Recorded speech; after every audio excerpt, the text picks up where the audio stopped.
Welcome to another episode of Crosstalk. My name is Kevin Tocci, and I will be your host for the next 30 minutes. Now, as you have come to expect from this particular program, we do our best to try to do conversations about things that are going on in the two towns that we proudly serve, in Whitman and in Hanson.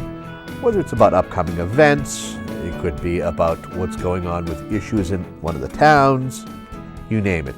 Today, we're very fortunate we have the chairman of the Hanson Board of Selectmen, Mr. Bruce Young, who is joining us. Welcome it's a pleasure, to our show. Pleasure to be here, Kevin. Good Thank to see you, you. Sir. First and foremost, how are things going on the Board of Selectmen these days? Pretty well. Things are going pretty smoothly at this point. We have an interim town administrator. After Mr. San Angelo left, he stepped right in and he hit the ground running, and we're very, very pleased with his performance so far. He came from the town of Rochester, where he worked for many years as the town administrator, had retired, and now he's coming in and filling in Hanson on an interim basis, and we're very pleased with what he's been doing.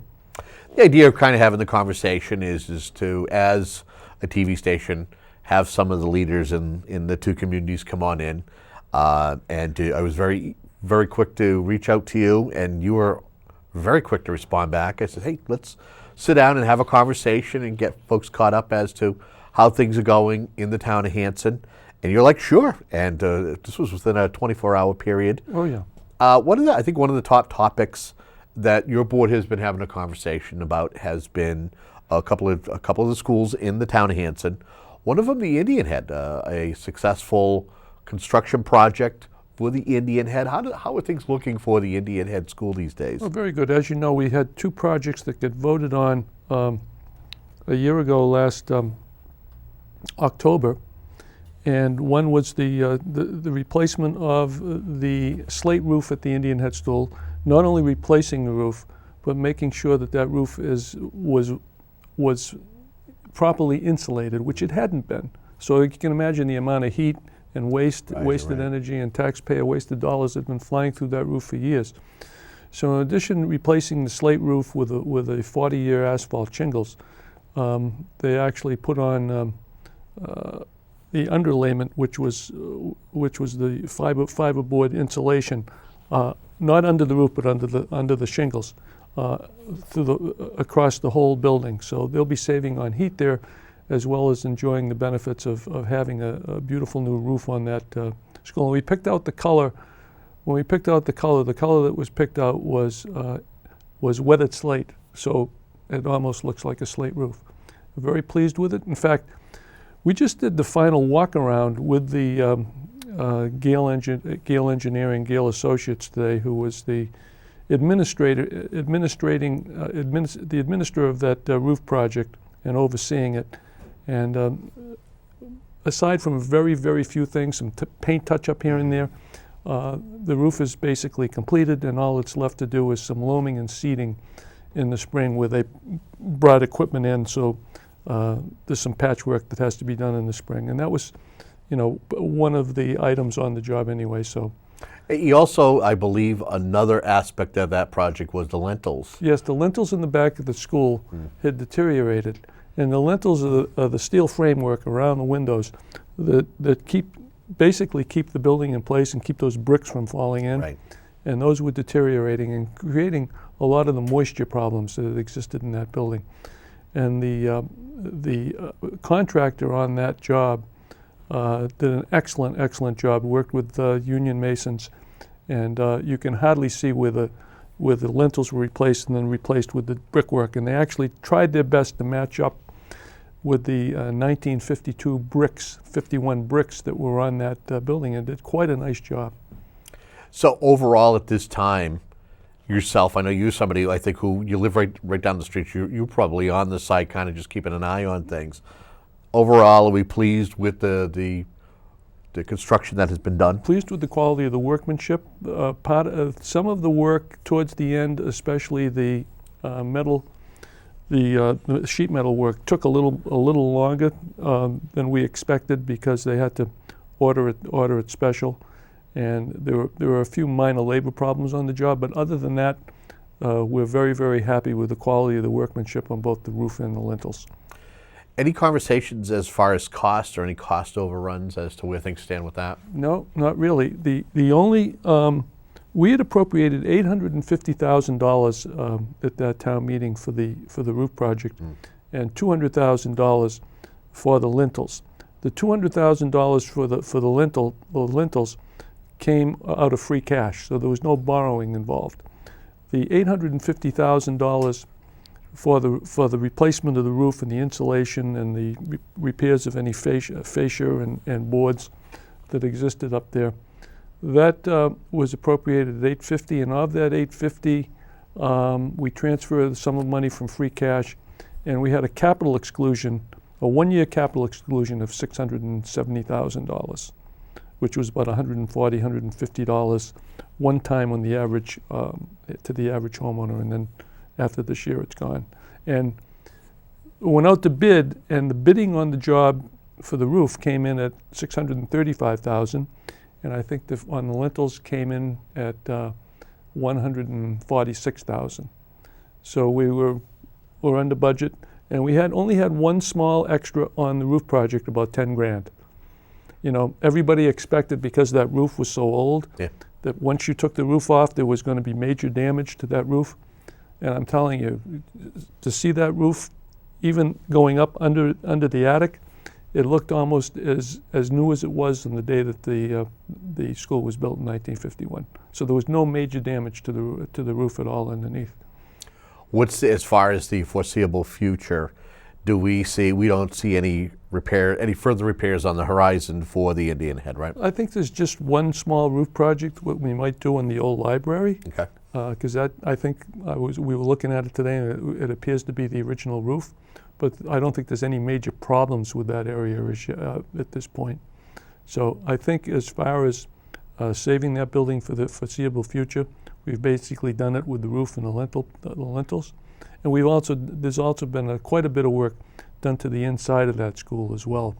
All new linoleum tile in the cafeteria and down most of the corridors in that building. Right, you did that before the roof was put on, right? Yeah.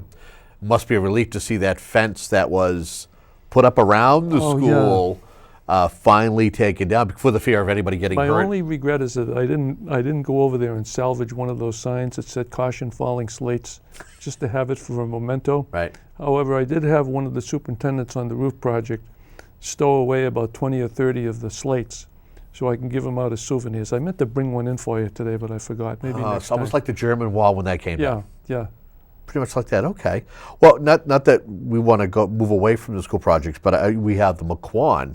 Yeah. Where do they stand with the Maquan School these days? Well, they've been doing some work over there and making some repairs to make that building look better. As you know, in the back, there was a problem with the paint. It really, really looked bad. It was flaking off some of the wood surrounding the windows and the metal surrounding the windows, and they've painted all that. So that school really looks a lot better. And they did.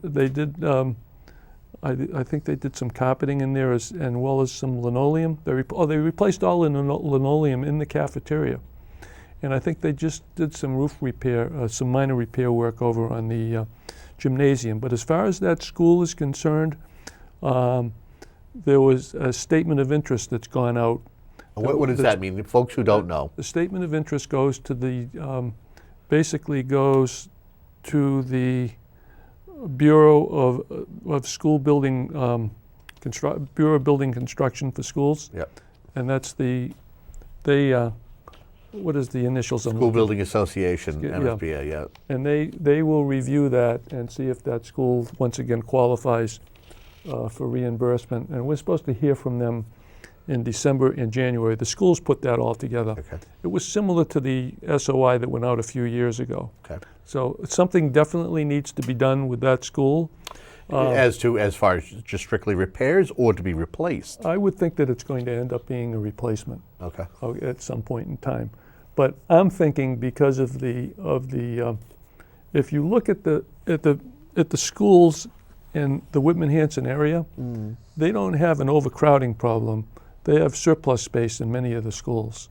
So you could end up with a much smaller school than the Maquan as an elementary. Yep. You could even, I'm not saying that this is going to happen, but with the amount of surplus space we have in both of those schools, you might be able to move one classroom over to the Indian Head and you might have a pre-K through 1 rather than a pre-K through 2 with a much smaller building. You know, like before they were looking to tear down both schools and build a total elementary school, you know, for $59 million. So it could be much less cost. So let's see what happens with the SOI, and then we can proceed from there. And hopefully the state will give us some money. When do you hope to hear back from the state? Is that something It should be either December or January, is what I heard from the school department the last time we checked. Right, so it could be something for future conversation. Yes. Continuing our conversation, we recently just had elections here on the South Shore. Folks wouldn't know it because it's an off year in regards to state elections, especially the midterms. But the open seat for State Senator Tom Kennedy, who passed away during the summer. Yes. And we had a couple of candidates who were vying for it. Give me your overall impression of a particular race like that, which was ultimately won by Mike Brady, who has since been sworn in as state senator. Well, it was interesting because it was like two different elections. You had the election and the vote in the towns, and the towns vote fairly conservatively, as you know. Hanson, Whitman, and East Bridgewater, and Halifax, and Plimpton all went overwhelmingly for Jeff Deal. I think an average of about 70% plus. But it was tough to get a turnout out because it was an oddball election. Yeah. You know, it wasn't tied in or part of an annual election. You know, if it had been part of an annual election and you had other people on the ballot coming out to vote, there would have been a bigger vote coming out. It would have favored Jeff Deal. Yeah. But you didn't have that. So it was really, really difficult. The difficulty was convincing people that they had a reason to get out and vote. So as a result, instead of you had a fairly good turnout for a locality. You had like 23% in Hanson. You had 28% in Whitman. It was high. Which is better than you would get for a local election, which you're lucky to get 10-15% of the electorate. But Jeff needed to get a big turnout out to offset the Brockton vote, because you knew that Brockton was going to be a big vote because they scheduled the election on the exact same day as the Brockton holds its biannual election. It's city elections. For city councilors and mayor and school committee. So, I mean, everybody had a dog in the race over there. I will tell you, it's interesting, and I'm somebody who follows what happens politically on the South Shore, and you kind of had a weird thing happen. It's like the mayor. The mayor actually gave $50 to Jeff Deal, but you saw the mayor out with the other candidate and was kind of like stumping with him, and you saw some big names come to the South Shore for both candidates. You saw Governor Charlie Baker, who is in and around the South Shore pushing for Jeff Deal. And then you had the Attorney General, you had the Treasurer, you had Elizabeth Warren, your U.S. Senator, coming on the South Shore to push for, this gentleman, Mike Brady, who is now your state senator. It was very unusual. My perception was that Mike Brady he couldn't win Brockton. Brockton is a Democratic stronghold. It's that urban-suburban mix that you have. Yes. But I thought he needed to get 45% in order to, because I knew the numbers were going to come out. Yes. You didn't have the apathy in the rural areas. But if you had the same turnout you had in the towns in Brockton, if you had switched the scenario around, let's say, and all the towns have held their election on that day and Brockton didn't, the election couldn't have been different. But the name of the game was turnout. Yep. So if you got a 19 to 28% turnout in the towns, between those towns, and you had a 37% turnout in Brockton, knowing that Brady was going to get a big vote, then there was no way that the Deal could overcome that. Yeah. And that's basically what happened. I also heard, you hear things after the fact, and there were things that I had heard as though that you had one campaign that was saying that if you elect a Republican, then if you here in the city won't be represented, that candidate will be more likely to care more about the rural parts of the district and not so much the suburban part of the district. I heard stuff like that, and it was surprising. Again, it's all after the fact, so you scratch your head and you go. But I think the interesting thing is going to be to see what happens, because Mike Brady is immediately going to have to run for re-election come next year. Yeah, and it's a quick turnaround. And that's going to, who knows how that election goes, on the national, because however things are going on the national level, right. They got a presidential thing going affects everything down the line, right. So that'll be interesting in itself. God only knows what's going to happen on the federal level. That's a whole other story. You have to ask. Let me ask you, and that is are you following what's happening with the presidential race? Oh, who wouldn't be? It's just. Is there anything that has piqued your interest more so? Are you seeing what's going on the Democratic side to see who is it going to be Hillary, or are you looking to see who is going to be able to catch and overtake Donald Trump if possible? Well, what's disappointing is that I don't happen to be a Democrat, but disappointing that the Democrats. It's a limited field. It's a very, very limited field, and it's just like they just basically said, Hillary, here's the nomination. We'll put up socialist Bernie Sanders against you. Let's see how far he gets. But analyzing that politically, my analysis of that is they threw up Bernie Sanders to solidify the left wing of the party, which he's basically done, and the far left wing of the party, whatever you call it, close to socialist wing, because he's an avowed socialist. Yeah. And then you've got Hillary, and it makes Hillary look like she's more center or right of center. Sure. But she solidified that. So Bernie's not going to win the nomination, obviously, and O'Malley I don't know why he's in there, but obviously she's got it in unless something really happens and she gets indicted for this whole email thing. Right, and I know she's still being chased for the whole her whole role in Benghazi too. Yeah. Which is interesting. How about as far as on the Republican side, real quick? I mean, when you look at that, is there any candidate who's still in the race that you're saying, whether it's Kasich or Christie, or is there anybody that you say, I hope that they somehow get a little bit of momentum? The thing is, you look at Trump, and everybody loves to go to the Trump rallies because he's a celebrity, and he had the whole TV show that he had.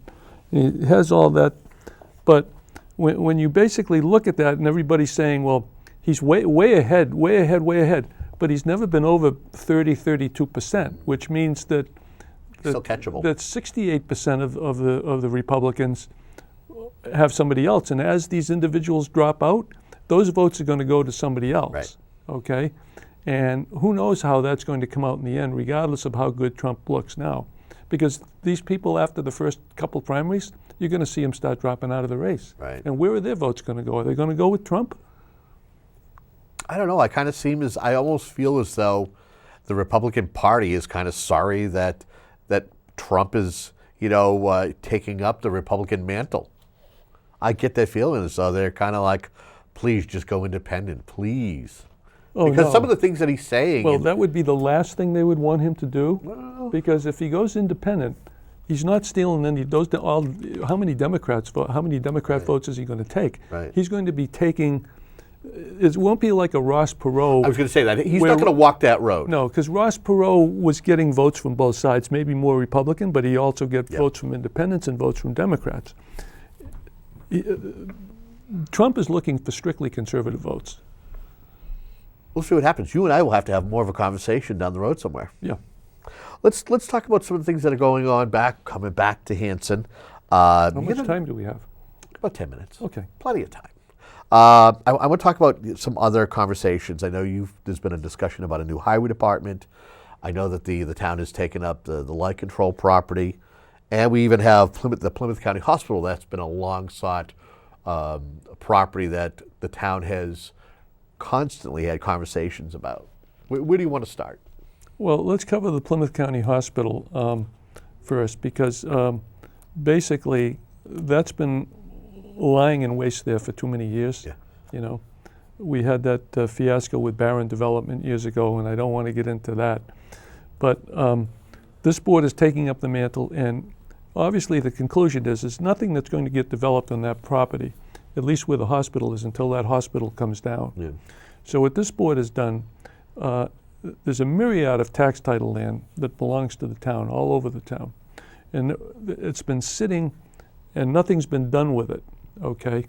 And we want to auction off a lot of that tax title land and put it back on the tax rolls. And this is basically found money.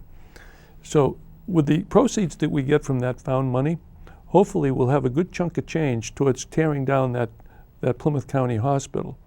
Also, there's an old house up there called the Streeter House where the superintendent lived, right on High Street. And you know what a lot on High Street probably goes for these days. So we're going to auction that off as well as all the tax title land in the town. So once we get that good chunk of change, we'll put that aside and use that to fund the tearing down of the hospital. And once we get that hospital torn down, we hope to have a article on the May town meeting warrant to address that, in which we can apply that money to. We're supposed to start auctioning off some of that property beginning in after January. So let's see how that goes. Okay. How about as far as a possibility of a new highway department? What's up with that? Well, as you know, we're going to be gifted those two nice buildings down off of Hawks Avenue, off of Pleasant Street, and those buildings. There was an article at the town meeting, and that they're going to go for a highway department. The town meeting gave us $30,000 to hire an engineer to see what it would take to convert those two buildings into a new highway department. But before we go, I want to get into this. Okay. Because you know how much I like history. You love history. Yeah. And we might have about 5 minutes left. Okay. So I'd like to address a couple things and what was taking place in Hanson back in 124 years ago. Okay? Do you want to set the scene first as to what it was like back then in a rural Hanson? A very rural Hanson. There was no paved roads.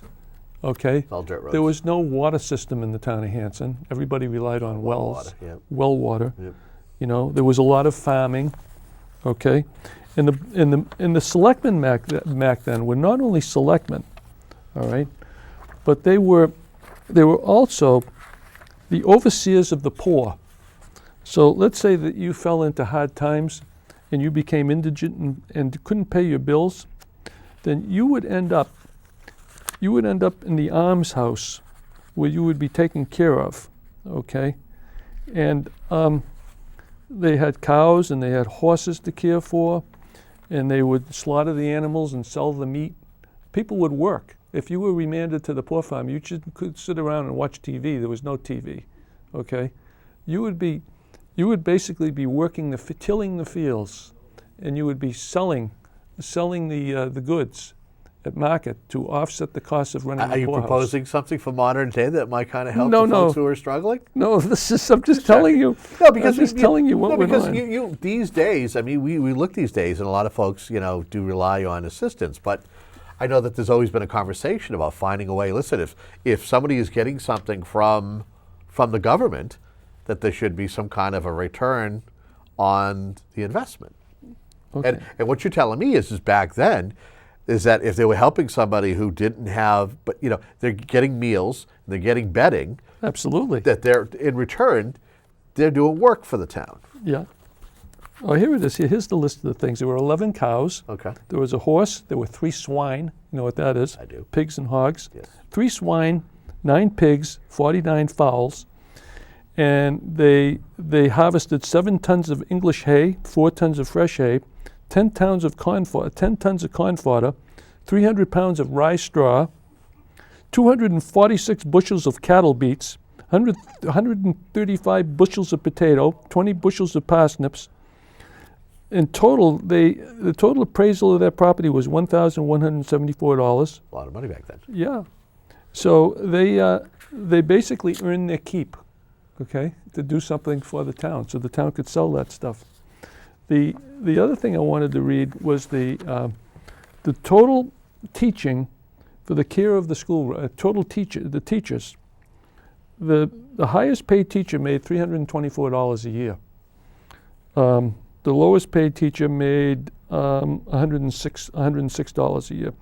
So the total teaching salaries in Hanson were $2,275 Okay, and of course they had to pay for to wood. They had wood stoves in there to heat the school, and that cost them $100.72 a year to heat the schools. Wow. Can you imagine? Well, it's funny. But everything is relative. So when you look at that 124 years ago, kind of compare it. I mean, we're actually kind of rounding the corner soon to talking about fiscal year 2017. How is Hanson shaping up when it comes to their finances and taking care of whether it's government stuff or education? We're in pretty good position as far as our free cash and our stabilization. Both of those are where they should be. So we're looking pretty good for the coming year. Not quite as good in the free cash category as we were last year, but that's the way things are. Okay. And I know that you mentioned it at the beginning of the program that you have an interim town administrator, but there is an ongoing search as to finding a permanent replacement, right? Yes, Richard LaCamera is our interim town administrator, and he resides in the town of Rochester? No, he worked for the town of Rochester as the town administrator, and he resides in the town of Lakeville, doing very, very well. We are putting out a new advertisement, updating it, putting in some new incidentals in there to attract better candidates. We're kind of concentrating on our fringe benefit programs with the town, which are excellent. Try to we'll note that in the ad along with a few other things to enhance it and put that out. We did have 22 candidates last year, but we were only able to bring two forward, and we wanted to bring like at least 3, 4, or 5 candidates forward to the Board of Selectmen. So we're going to re-advertise. That advertisement will appear in MMA, Mass Municipal Association, in January, and by the end of the month we will close out our applications. Okay. We got, I want to say, about a minute and a half left. Anything you want to say to Hanson residents during this crosstalk? No, we've got the holiday. Annual holiday event coming up at the town hall, and that's tomorrow evening at between the hours of 5:30 and 8 o'clock, I believe. Okay. Do you have big plans for the holidays? What does the young family do on the holidays? We have the family. The family comes over to our house in the morning, and we open our presents and we have Christmas dinner, and then usually in the afternoon we get together with my wife's relatives over at one of her sister's houses, and we basically pig out on all kinds of desserts and things and open presents over there as well. Very nice. I'm sure it's very similar in very most similar. families. And quickly, New Year's resolution. Do you make resolutions for the new year? Yeah, I tried. My resolution this year is tried to put some of the worries behind, because the worries started when I basically got in and the town was divided. But I think a good part of the town has come back together at this point. So I think hopefully we'll have less to worry about than we did last year. Let's make a date to have you come back next year. Maybe February, March, just to kind of see where things are. And we thank you for coming on. Very pleased to be with you today. You got it, Kevin. And you've been watching Crosstalk here on Whitman Hills Community Access. Until next time, have a great day.